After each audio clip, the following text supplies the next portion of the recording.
Welcome to The Explainer.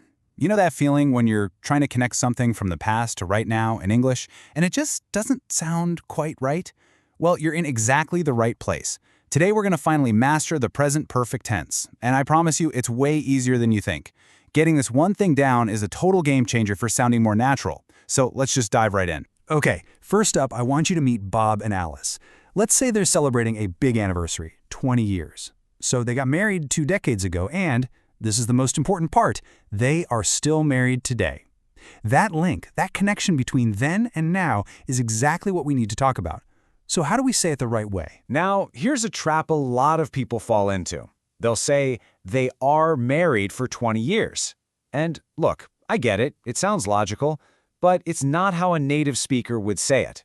The correct way is they have been married for 20 years. So what's the deal? Why? What is the magic behind that little phrase, have been? Well, it all comes down to one single, really powerful idea. And if you get this one thing, you'll get the hang of the entire tense. I want you to stop thinking of the present perfect as a past tense and start thinking of it as a bridge. This is the one rule you need. So here's the official job of that bridge. The present perfect connects an event that started back then with right now, either because the thing is still happening or because it still matters today. You see, it's not just about what happened in the past, it's about why it's important now. So, seriously, forget all the complicated grammar charts for a second.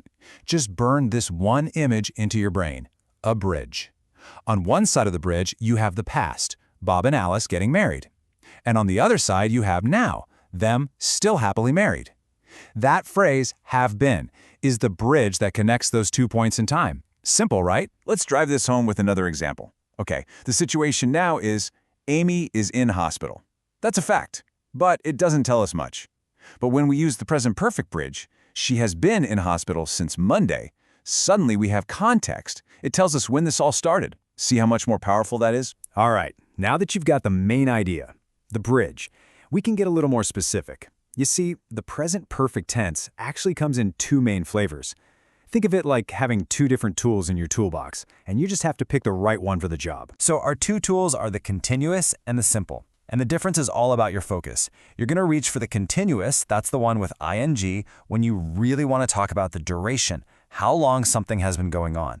And you'll use the simple form when you're more focused on the result or completion of an activity. Here's a perfect everyday example of the continuous form. If someone asks you, how long have you been driving? The question itself is all about duration, so the natural answer uses that continuous form. It's the perfect tool for any question that starts with how long. Basically, when you use that ing form, you're painting a picture of an activity happening over a period of time. Maybe it's still happening, or maybe it just stopped. You know, like when you walk in the door, out of breath, and someone asks, what's wrong? I've been running. The action just finished, but the result is happening right now. But, and this is a big but, you don't always use that continuous ing form, even when you're talking about duration. There are a couple of super important situations where you just have to keep it simple. And knowing these is going to help you avoid some really common mistakes. Okay, here's the first major exception. There's a group of verbs that are just, well, they're kind of allergic to ing.